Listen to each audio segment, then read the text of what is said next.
Yo, what up, guys? I just got the best night of sleep of my life because today is concrete pour day. Everybody knows you sleep really well before a concrete pour day because, you know, nothing's permanent after the concrete's poured. It's still workable and you can still fix things. And no, I'm joking. I didn't sleep a wink. I'm super anxious, super nervous, but even more excited because I've been waiting for this and we got a good window to put concrete in this shop. We've already gone through, we've done all the insulation board. We did all the PEX tubing. Man, this thing's ready to go. Those videos are all out there, so go check them out. But this is all about the concrete pour, so let's get into it.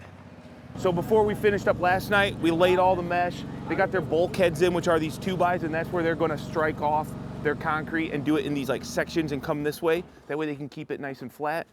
And then we loaded all this plywood in because we're gonna have to buggy it all into the building. We can't get a concrete truck in there with the tubes, and we can't get a pump truck because the roof is, you know, basically already going up. There's just too much in the way. So we're just gonna buggy it all. So it should be interesting. I've never buggied concrete. So Greg and I are we're the donkeys. We're gonna be the ones moving those sheets around, probably full of concrete. I'm excited. Greg, are you excited? I'm stoked. I'm ecstatic. You don't look like a concrete guy. At least I got my muck boots on. I'm ready to get into the concrete. I mean, I almost feel like all I really needed was, do I need like a Mountain Dew and like a Casey's donut? Or some like Monster energy drink and maybe some breakfast pizza. Yep. Dang it. My first debut as a concrete guy and I didn't even get it right. I'm so mad.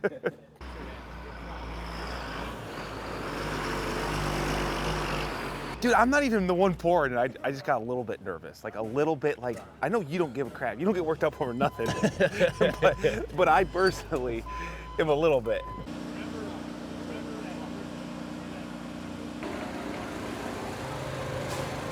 Dude, that foam doesn't even like move, dude.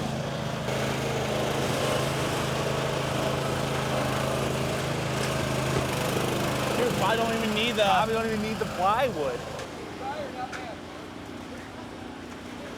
Look at that, dude. That's the driest floor concrete I've ever seen. I'm used to like guys just putting water in it so it can like soup. So it can just float at the and just auto level. This makes me happy. So that is one thing that this guy does that I like. This is Dempsey Concrete, working with Nagy Wentling out of Dixon. Joel did all the floors, and Brian does a lot of the flat work. And instead of adding water, they put a plasticizer in. It's more money, but it takes the place of like 50 gallons of extra water. So especially with the foam insulation, we don't have to worry about all that water coming out of the top because typically the water has to go somewhere out of the concrete and it will go down and go into your dirt or gravel subbase. But with foam, it can't do that. So it all comes to the surface. The plasticizer definitely makes a big difference and helps it cure and all that good stuff. Hey, this is gonna be the best plywood layout that anybody's ever seen, Greg. Me and you are on this, okay? I think what we'll do is just slide it halfway back, and then we're just kind of like, once it gets a whole piece, that way they keep getting closer and closer. Hey, let's just set it right over here. That'll be fine.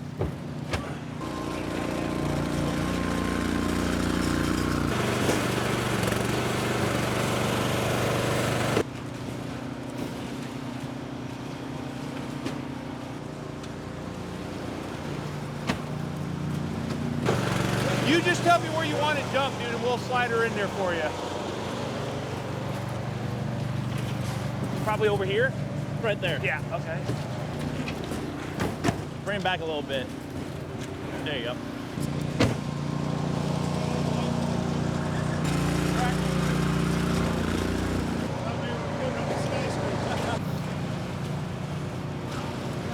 Really is a nice day. Oh, it's just yeah. gonna be colder The wind tonight. block is perfect. Yeah, it's gonna be great.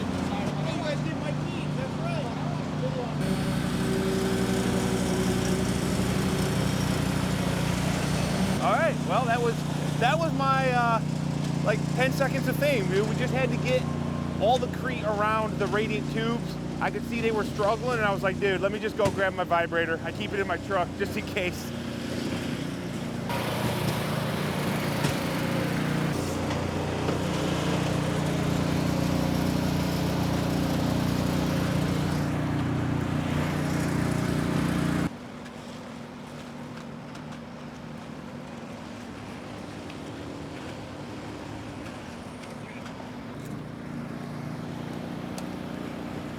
Is it just going out?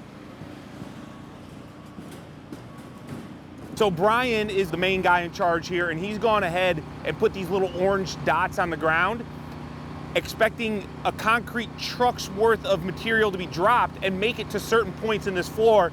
And I guess we're running behind. So what that means is we didn't know exactly how much concrete was gonna go into these little recesses in the foam with the tubes. Like, there is a calculation on the heat sheet installation. It's like 0.043 cubic yards per square feet. We tried to do that math. Clearly we messed up a little bit because I think we were planning on 38 yards of concrete for this pour. I think it's gonna be more like 40 to 42, and we won't know for sure until we get closer, but it is what it is. The important thing is that Brian's awesome, dude. He's got his calculator. He's constantly checking to see where we're at, because the last thing I want as the actual owner of this floor is to be a yard or a half short at the end and have to bring in that truck. A, it's more costly, but B, I've seen it time and time again where that last truck is never the same as the rest of them. So if we can get it all batched in bigger batches, and even if we have a little bit left, I'm okay with that. It's going pretty good though, man. Gorgeous day, sun shining, very little breeze. I'm enjoying this, but I'm not starting a concrete business anytime soon. I was waiting for that first leaf. No, there's two. Nothing you can do about it. Nothing I can do about them. After yesterday seeing all of them in the, you knew that they were gonna come. Yeah. I figure a good morning is when I go home.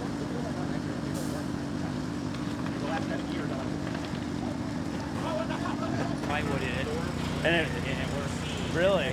He had it pressurized, so we watched it because I was nervous. Oh I yeah. thought for sure the wire was going to go. So this is going pretty good, guys. I just talked to Brian, and he said he's thought about just going ahead and pouring the rest of this because it's going so good and it's a nice day. I don't know if that's gonna happen. I think we're still a little bit early to tell, but he's thinking about it, and I would love for it to all be poured today. I know it's a lot of work.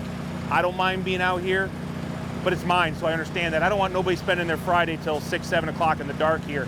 But I do have some really good lighting if that's what we decide to do, so we'll see. You know, the original plan was to pour this all today because it's a cooler temperature, because of the situation. They didn't want to have too much to have to work, but it's going pretty good. I don't know, we'll see. The other thing that's going on is that we're kind of averaging like 5.5 inches of concrete, which is a little bit more because of that nodule. So the biggest thing will be, can we get the concrete trucks back, and can we get enough concrete? Because we've only got, I think, like 45 yards kind of reserved for the day. I bet that's another 15 or 20 yards over there. So we'll see. I don't know yet. He's gonna have to make some calls. Okay, see this? He's over here. He's getting all the dimensions. He's doing all the figuring. I'm not gonna bother him. He's doing math. Yeah. It'd be like when the customer comes up and talks to you, then you make a mistake. You don't want to do that. You'd be short a yard or two. Yeah, exactly. And your floor will have a nice dip. I don't think we're gonna pour the other section. There's just too much still prep work to do. I didn't really realize that, and I think as excited as it would be to get it done, you know, everything is in preparation, so we don't want to just rush it just to rush it. We're gonna stick with the plan, get this pour done, get everything set up for tomorrow morning, and we'll finish that. It's actually, the weather's still gonna be pretty good. Actually tomorrow it's gonna be warmer, better than today, so I'm okay with that.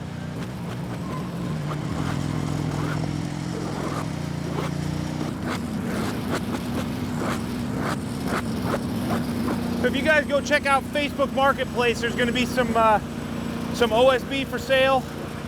One use only, one owner, gently used, no lowballers. I know what I got here, guys.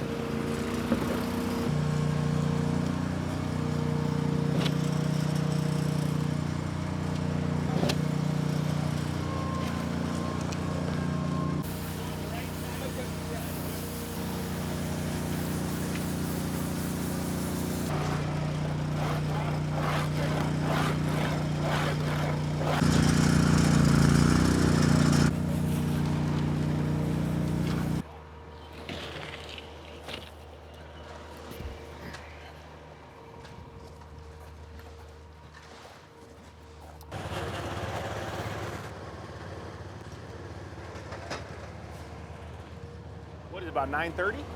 About, yeah, I think.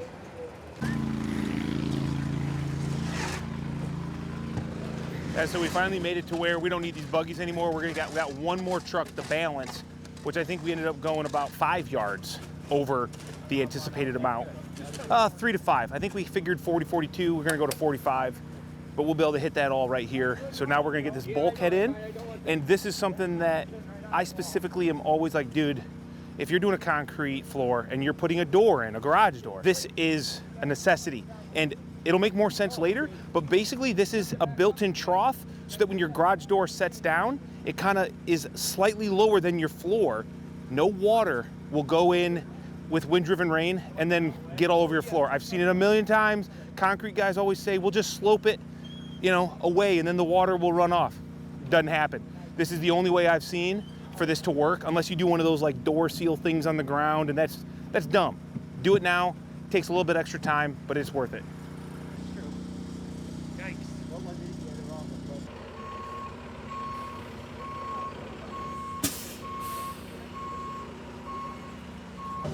I said, why not do, you know, but this. No, I told him to mag it out. Okay. I look good. I'm gonna snap it. Yep. This battery's dead too. You like it? Oh, yeah.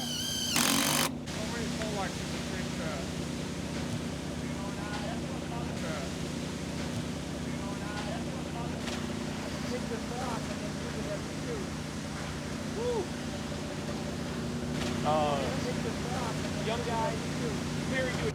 Joe's a pro, man.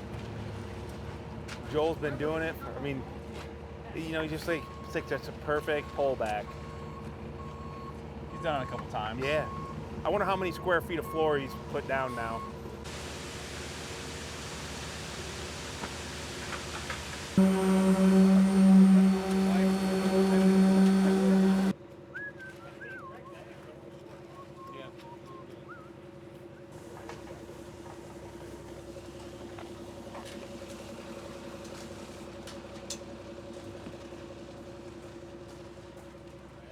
Okay, we've got a floor drain here that Joe, the plumber here, is gonna set so it's secured for tomorrow's pour. And I'm just gonna bust out the 350 rotary. We only get one chance. We're only doing an 1.5 inch slope on this 12 feet. So we gotta kind of hit it, I think, to make sure that the water drains and these guys have as good of a chance to make everything slope right. So we're gonna set up the laser. I'm gonna get the grade. And then when we set this drain section in concrete, that's it, permanent, done. 1.5 inches. I know you had a mark there, Joe, wherever you're at, but we're just gonna verify it. I'm sure it's gonna be perfect. Just don't dump it down the drain. Wait, don't jump? I thought that was where all the stuff went. I'm just saying, you know, when you see the concrete guys with the torpedo level checking, or you know, the 20-foot pipe with a torpedo level. Yeah. Those guys know what they're doing. I know. It's one of those things that I just sat up at night, you know, thinking, oh, I just gotta remember to measure that off the wall. Just gotta remember to measure that off the wall. I'm sure you did. It has nothing, it's not a trust issue thing, Joe, I promise. I'm not even going to be off a 16th of an inch. Heck no, you're not. Wait, should I go get that vibrator, Greg? We just don't want it too high, right, Joe? Keep it down. Keep it down. Keep it down. At least 3 inches or so. Yeah. Not even an inch above. Really? I don't think you're get your big level up. Well, yeah, I trust my laser. No, I mean, so then the whole thing, we're not. Oh. Because you do have 2 pieces. All right, fine. Oh, he's going to go both ways. Look at that. Look at that, though. Imagine if you would have just left it there, you know? It needs to settle before you get too crazy. Yeah, that's closer. Let me go get some weights. Yeah, I'm gonna need some weights. Stuff to put on them. I was just messing by getting this out, dude. I wasn't actually, but I'm glad I did it because it was pretty tilted. It was tilted. So you only get one chance, guys. If this is set, then we're done. And that's the whole point, is that we can set it now instead of during the rush of tomorrow when there's 10 guys walking around and pouring all this concrete. This will be all ready and they can just screed right to it. Look at that, though. It looks good. It does. It looks great. I'm excited to be able to like work on it, like have it to be in. And when we set up the cut hub and cut our windows and build our window boxes, like not having to work out Having a in the flat gravel. surface. If it's muddy outside, we'll have a place to kind of, you know, just work and stuff. This is exciting. We don't ever get concrete to work on. Like very rarely have we ever had concrete. The only downside is when it's cold out. It is cold to be standing on concrete all day. Yes. And I don't see myself turning the heater on anytime soon. It'll be a couple hours before that thing's setting up. Listen, it's not that I'm anal. Said I did a job for myself 14 years ago now, about 12 years ago.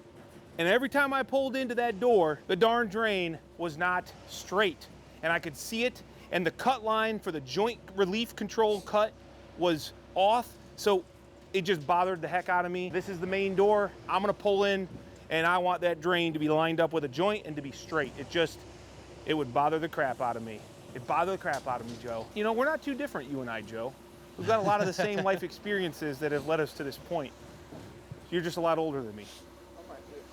I was gonna say and shorter, but It's a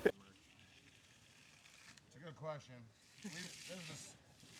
I want him to run the machine over at one time.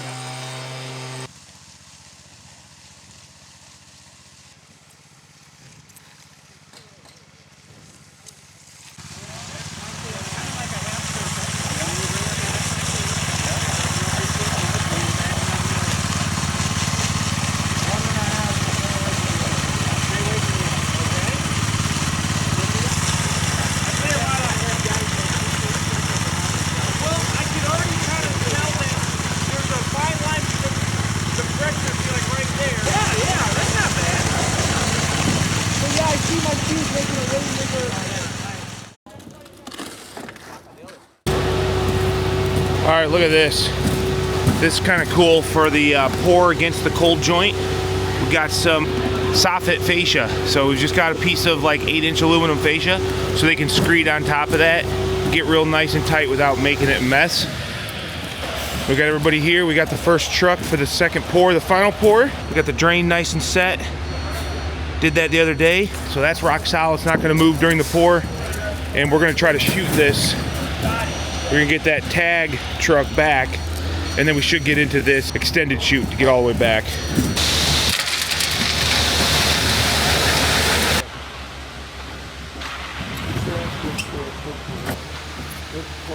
They're gonna pour this all the way out and use it as a street bar. Instead of like pins that All right, so what we've got here is, at this point, we're gonna be going from a flat floor to a slope floor, and everything is gonna slope to this drain right here. And I think we're gonna try to get this poured to that drain right there. Then we're gonna come back, and these screed boards, that's all these are in for, is so that we can just screed back the material.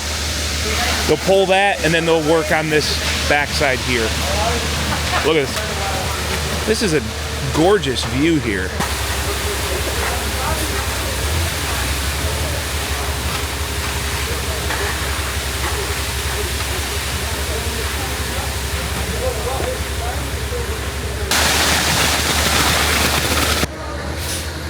You aren't digging in too bad with that, are you, Dylan? No, I'm right. I'm good. Okay. One more. 2 foot overhang.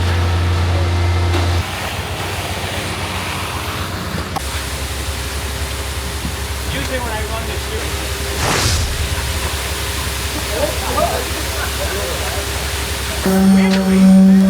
The vibrator has come in handy again, especially with this long door, this bulkhead here. We want to make sure all that creek gets underneath of it.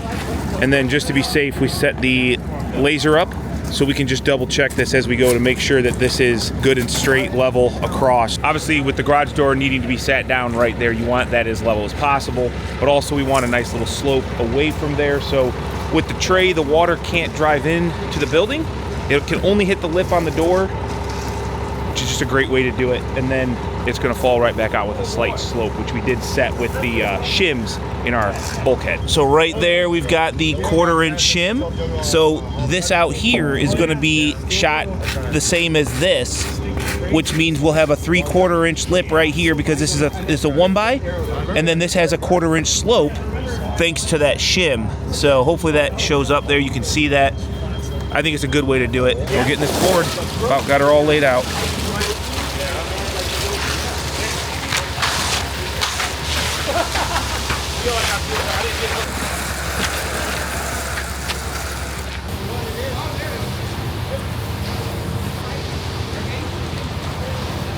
All right, second day pour is going great. It's moving along, I should say, and they just got the finisher out. Gonna start putting a nice finish on this floor. We got all the edges done.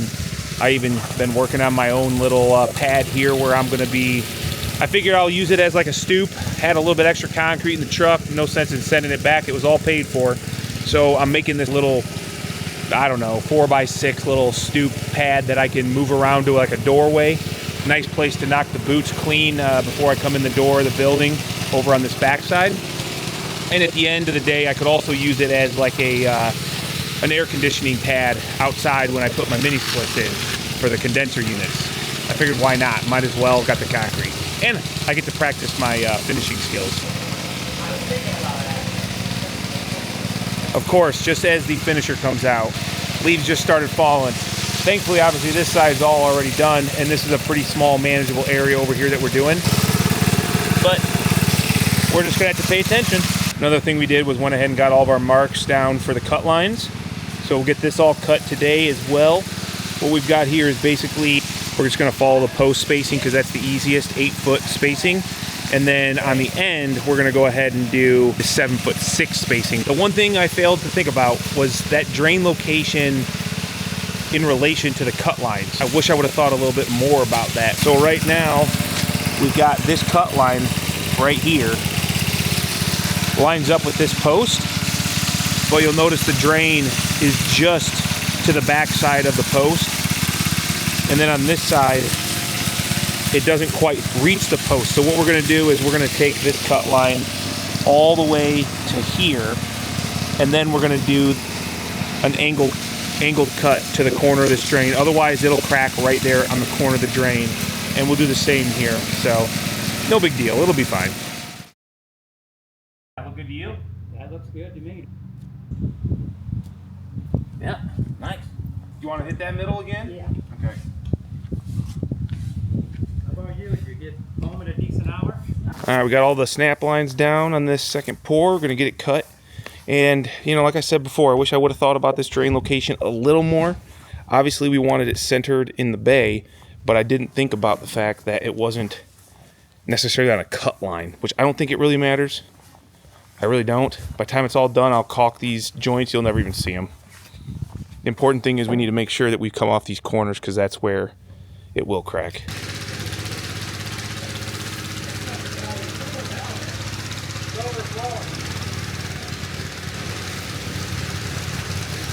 All I can say is I can tell right now by how good this is sweeping how nice of a floor this is going to be. I've always been one that, like, when I push the dirt across the floor, I want it to just keep sliding because the floor is so smooth. And I think, I'm pretty sure Brian and his guys did that for me. This is exciting, guys. Just got out here Sunday morning. Me and the contractor, Brian Dempsey, did all of our cut lines. We got that all cleaned up, and this floor is now finished. So I'm beyond pumped, man. Like, this week has been tough. It has been stressful. I have been worried at night about the weather. I've been worried about whether or not I was going to be able to get everything done for this concrete to get poured these last 2 days, and everything really did line up. Everybody came together. The subcontractors that I hired to help me out were all awesome. We all worked together really well to get this done, and I think the end result is an example of that. It turned out just great. I couldn't be happier, and I think that this floor is gonna look awesome in the future when I get this thing all cleaned, finished. My goal is to put a polish on this, whether that's, I haven't gone, you know, into all my research on what I want to do, but I think I want to grind it off, polish it, put a clear coat on it, or I might just polish it as it is and buff it, or, you know, use like one of those products that kind of bring up the shine. Whatever it is, I want my lights to be shining and reflecting off this floor. And I think that Brian did a good enough job on this that's exactly what's going to happen. So been a lot of questions on social media about why we did this, and it's basically because I wasn't willing to wait until next year. And I was worried that if I didn't do it now, even though we're not closed in completely, that we wouldn't have the time with the weather, because this is like the last stretch in the 10-day that I see. We're at the end of November, and I didn't want to risk it. So we went ahead, we did it, and now I'm just gonna have to be careful when we're working on it and just, you know, stay off it with machinery for a while. But I'm happy it's done. Now I just gotta, you know, keep moving forward. So we got a lot to do on this job. We've got a ton of cool things coming. It's gonna be epic, and I think you guys will really enjoy this process. So if you haven't already, hit that subscribe button down in the bottom, follow along. And if you got questions, keep them coming. I'll try to do my best to answer them. I'm gonna continue to do the best I can, use the best products I can, and just try to make this as good as possible, because I want you guys to keep learning just how good post frame is. We've got some really cool high performance things coming. Yeah, I'm excited, man. I got so much to do. It almost gives me a little bit of anxiety just thinking about all that work, but also a huge sense of excitement and, you know, gratitude to be able to do this. So thank you guys for supporting me. Thank you for watching. So with that, I'm gonna go ahead and get out of here. Enjoy the rest of my Sunday. You guys have a good one, and we'll catch you on the next video.